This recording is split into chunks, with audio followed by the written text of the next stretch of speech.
कि आप सभी को पता है कि बिहार में जो है जमीन सर्वे का काम चल रहा है, जिसमें कि आप ही के जमीन के आपसे दस्तावेज मांगे जा रहे हैं कि किस आधार पे ये जो जमीन है वो आपकी है।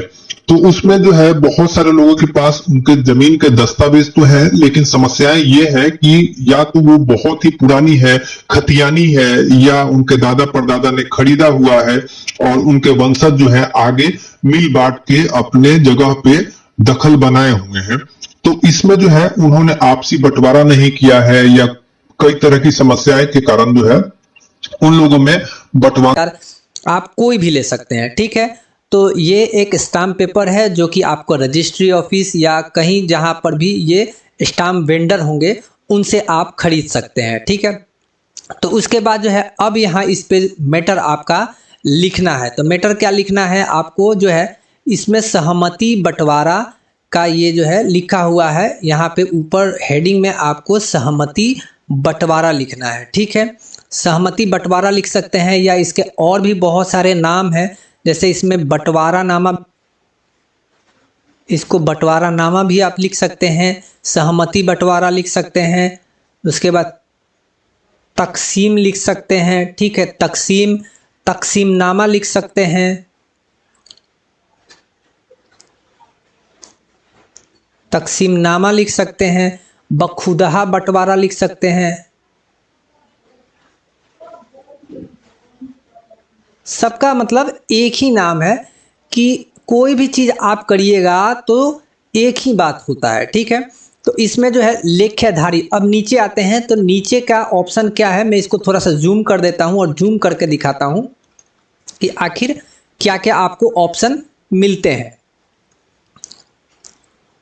तो यहाँ पे आप देख सकते हैं कि लेख्यधारी यानी लिखने वाले लोगों का क्या नाम है। तो लिखने वाले चूंकि आपके पटीदार ही हैं, यानी कि आपके जो है फरीक ही हैं जो कि लिख रहे हैं, और लिखवाने वाले भी वही लोग हैं। तो लिखने वाला भी सेम है, लिखवाने वाला भी सेम है। तो उनका जो है यहाँ लेख्यधारी में फरीक जितने भी लोग होंगे, जैसे कि आपके फरीक में 1 आदमी, 2 आदमी, 3 आदमी, 4 आदमी, 5 आदमी या 10 आदमी, जितने भी लोग हैं उनका जो है यहाँ पे नाम लिखेंगे। ऐसे फरीक 1 में 1 आदमी का नाम लिख देंगे, फरीक 2 में दूसरे आदमी का नाम, फरीक 3 में तीसरे आदमी का नाम, ऐसे करके लाइन से फरीक तीसरा, चौथा, पांचवा, छठा ऐसे करते जाएंगे। अगर आपके जैसे कि एक पिता के 2 लड़के हैं तो उनका भी वैसे ही लिखाएगा। जैसे कि एक पिता है, ए पिता के जो है 2 लड़के हैं, रमेश और सुरेश, ठीक है। और ये दोनों लड़कों का जो है आपको कैसे करना है, तो फरीक में आपका दूसरे चाचा के लड़के होंगे, अगर ए की मृत्यु हो चुकी है तो फिर ये दोनों को आपको फरीक बनाना है, ठीक है। तो एक में इसका नाम लिख सकते हैं, दूसरे में इसका नाम लिख सकते हैं, और जो हिस्सा मिलेगा वो ए का दोनों का हिस्सा मिलेगा, ठीक है। ए के हिस्से में से इन दोनों को जो है दिया जाएगा, लेकिन फरीकेन में जो है इन दोनों का नाम आपको जो है लिखना है। तो यहाँ पे फरीक नंबर 1 में मैं पहले आदमी का नाम लिखता हूँ, फिर उसकी उम्र, उसके पिता का नाम, उसकी जाति, उसका गांव, उसका पोस्ट, उसका जो है थाना, अंचल, जिला, और फिर पंचायत का नाम, फिर जहाँ से रजिस्ट्री ऑफिस आपकी है उस रजिस्ट्री ऑफिस का नाम। यहाँ पे ये सारी चीज़ें एक फरीकेन में मैं लिखता हूँ। उसके बाद दूसरा फरीकेन नंबर का हम देंगे, फिर तीसरे फरीकेन का देंगे। वैसे ही जितने भी फरीकेन हैं उनका आप नाम नंबर के साथ दे सकते हैं। यहाँ के 3 नंबर में ये संतोष रंजन है, 60 वर्ष उम्र है, इनके पिता का ये है। ग्राम, यहाँ पे हमने ग्राम नहीं लिखा हुआ है चूँकि किसी के गांव को एक्सपोज नहीं किया जा सकता है यूट्यूब पे, ठीक है। यहाँ पे थाना, अंचल, पंचायत, निबंधन कार्यालय का जो रजिस्ट्री ऑफिस है जहाँ से आपकी रजिस्ट्री होती है उनका यहाँ पे नाम है, ठीक है। तो यहाँ पे अब जो है देखें कि आप कैसे कैसे लिख सकते थे। उसके बाद यहाँ लेख्यधारी यानी लिखवाने वाले का नाम, जो लोग ले रहे हैं उसका नाम। तो लेने वाला भी सेम वही पार्टी है, जो लिखने वाला है वही लेने वाला है। तो लेख्यधारी का नाम जो है यहाँ बहक एक दूसरे को, यहाँ पे आप लिख सकते हैं। उसके बाद लेख्यधारी ही लेख्यकारी ही लेख्यधारी है, यहाँ पे ये लिखा जाएगा। या आप ये भी लिख सकते हैं कि एक दूसरे को, है ना, या सेम पार्टी को, कुछ भी आप लिख सकते हैं। मैंने आपको बताया कि जो आपके मन में जो आपको शब्द अच्छे लगते हैं आप उसको लिख सकते हैं। लेख्य का प्रकार यानी कि किस टाइप का जो है ये लिखा पढ़ी हो रहा है, तो इसमें जो है यहाँ पे बंटवारा नामा लिख देंगे या बखुदहा बंटवारा यहाँ पे लिख सकते हैं।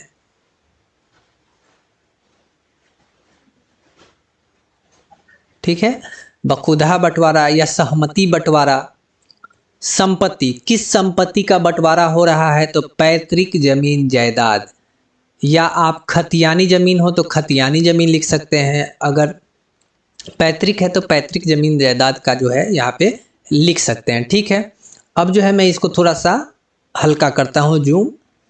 तो यहाँ पे अब आते हैं नीचे। यहाँ पे आपने देख लिया कि यहाँ पे आपको क्या क्या भरना था। तो ये स्टाम्प पेपर था, उस पे जो है हमने सहमति बंटवारा का एक जो है फॉर्मेट बनाया, उसमें फरीक नंबर 1, फरीक नंबर 2, फरीक नंबर 3, ऐसे करके जितने भी फरीक हैं उनका नाम लिखेंगे। अगर 2 चाचा के लड़के हैं, 3 चाचा के लड़के हैं, तो जितने भी लड़के हैं, अगर चाचा की डेथ हो चुकी है, अगर चाचा जिंदा है तब तो फरीकेन में वहीं हो जाएंगे, अगर चाचा की डेथ हो चुकी है तो उनके जितने भी लड़के हैं वो फरीक नंबर 1, 2, 3 फिर दूसरे चाचा के जो हैं बनेंगे, और उनकी जो हिस्सा होगी उसमें से जितना % उनको होगा, जो हिस्सा मिला होगा, वो शेड्यूल में लिखेंगे। ठीक है, इसको शेड्यूल भी बोला जाता है, ध्यान रखेंगे, इसी को शेड्यूल बोला जाता है। तो इस तरीके से ये पहला पेज हो गया। उसके बाद आइए दूसरे पेज में हम देख लेते हैं कि दूसरे पेज में हमें क्या लिखना है। तो दूसरे पेज में जो है आप जो कुल संपत्ति है उसका ब्यौरा आप दे सकते हैं। जैसे कि आप देखें कुल संपत्ति विवरण, कुल मवाजी। ठीक है, तो यहाँ पे कुल संपत्ति का विवरण जो है आप दे सकते हैं, कितनी संपत्ति आपकी जो पुश्तैनी है वो कितनी संपत्ति है। तो कुल संपत्ति दे सकते हैं, उसका चौहद्दी अगर देना है तो दे सकते हैं, नहीं देना है तो आपकी मर्जी है, आप उसमें नहीं भी दे सकते हैं। यहाँ पे आप देख सकते हैं कुल रकबा हमने लिख दिया है कि कुल रकबा जो है कितना है। तो यहाँ पे जो है, यहाँ आपको मैं दिखाऊं तो मौजा का मतलब होता है गांव का नाम, फिर थाना उस गांव का नंबर होगा, एक थाना नंबर होगा। ठीक है, खाता नंबर, खेसरा नंबर, रकबा का मतलब खेत कितना है। ठीक है, यहाँ पे एक बात और ध्यान रखेंगे कि यहाँ पे कट्ठा में नहीं लिखेंगे, ठीक है ना, यहाँ पे डिसमिल में लिखेंगे। क्योंकि कट्ठा में लिखने का मतलब है कि हर जिले में जो है अलग अलग तरीके से जो है कट्ठा का हिसाब होता है। ठीक है, तो यहाँ पे नीचे अब आते हैं। अब आपको मैं थोड़ा सा जूम आउट करके नीचे दिखाऊं तो अब शेड्यूल 1 ये हिस्सा है। ठीक है, शेड्यूल 1 में जो 1 नंबर था, यहाँ पे आप देख सकते हैं शेड्यूल 1 में 1 नंबर जो पार्टी था उसका हिस्सा कितना होता है। यानी कि 1 नंबर कौन सा आदमी था भाई, यहाँ पे संदीप रंजन थे। ठीक है ना, संदीप रंजन यहाँ पे लिखा हुआ भी है, संदीप रंजन जो है। तो आप चाहें तो ऊपर जाएं और ऊपर जाके 1 नंबर देख सकते हैं। 1 नंबर में आपको जो है यहाँ पे फरीक नंबर 1 में संदीप रंजन लिखा हुआ है।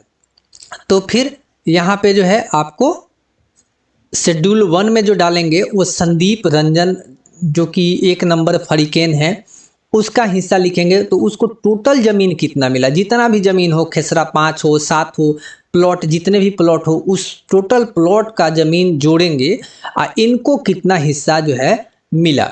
उसको हिंदी में भी लिख देंगे कि चूंकि समझ में आए, कि बाद में यहाँ से अगर कागज फट जाता है तो फिर ये समझ में आएगा। ठीक है, उसके बाद यहाँ पे लिखेंगे इराजी कायमी या जमीन फरीक नंबर 1 प्रथम पक्ष श्री संदीप रंजन को मिला व दखल कब्जा में रहेगा, उनके दखल में रहेगा। इसके फरीक 2 और 3 को कोई वास्ता सरोकार नहीं रहेगा और करे तो नाजायज रहेगा। ठीक है, अगर दूसरा फरीक इसमें जो है वो जाके अगर दखल कब्जा करता है तो नाजायज रहेगा और उसका कोई सरोकार नहीं रहेगा।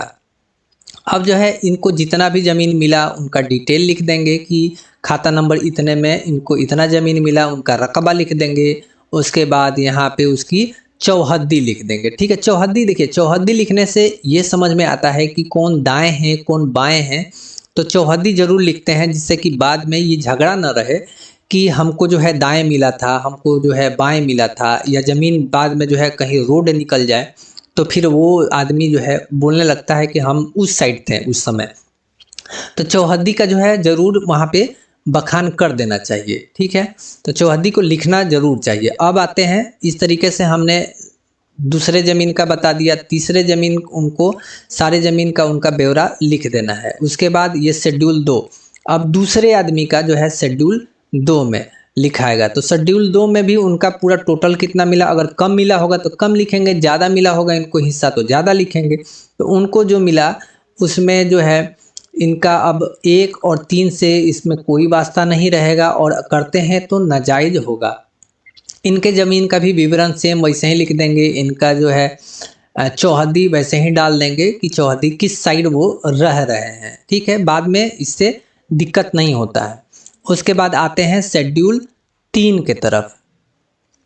अब शेड्यूल 3 में जो है, 3 में भी जो तीसरे नंबर के व्यक्ति थे जिनका फरीक नंबर 3 था, वो तीसरे नंबर में इसमें डालेंगे और उनका भी हिस्सा, उसके बाद इनका क्या क्या किस किस खाते में जो है इनको मिला उनका चौहद्दी लिखेंगे, और इस तरीके से आप लिखते जाएंगे, ठीक है।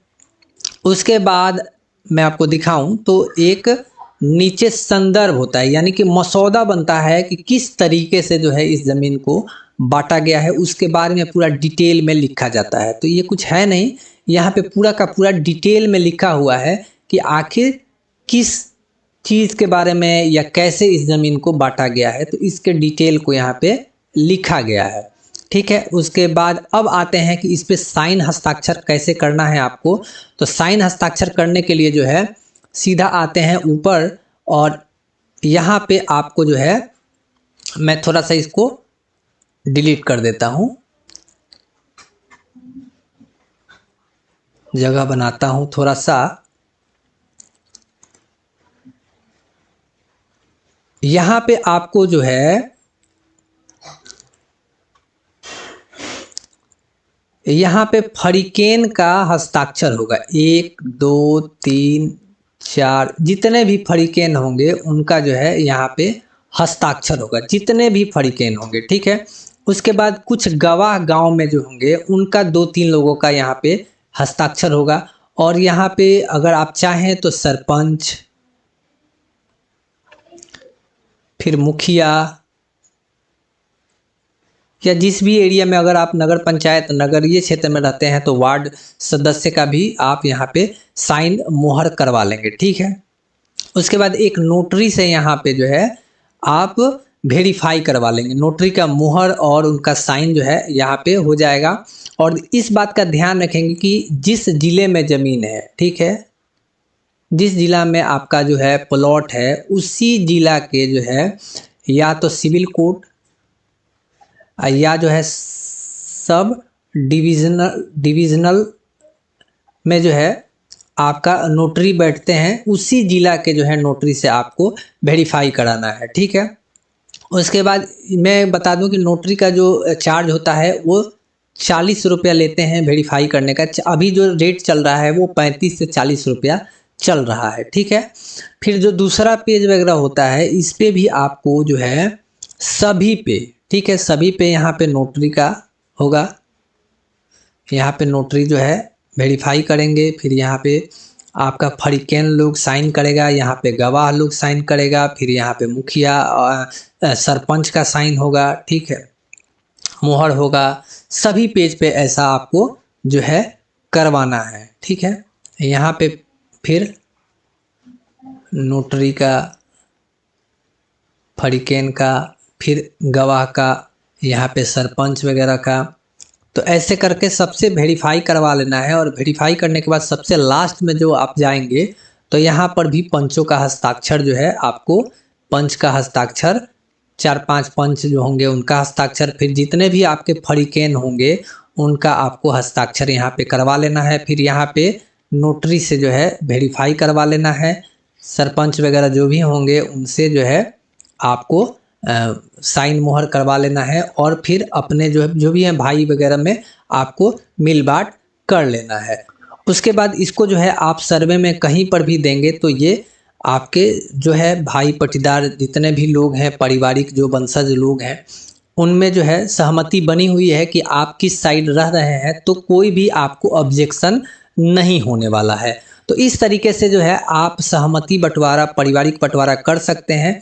और पारिवारिक बंटवारा करना बहुत ही आसान है, मैंने जैसा कि आपको बताया।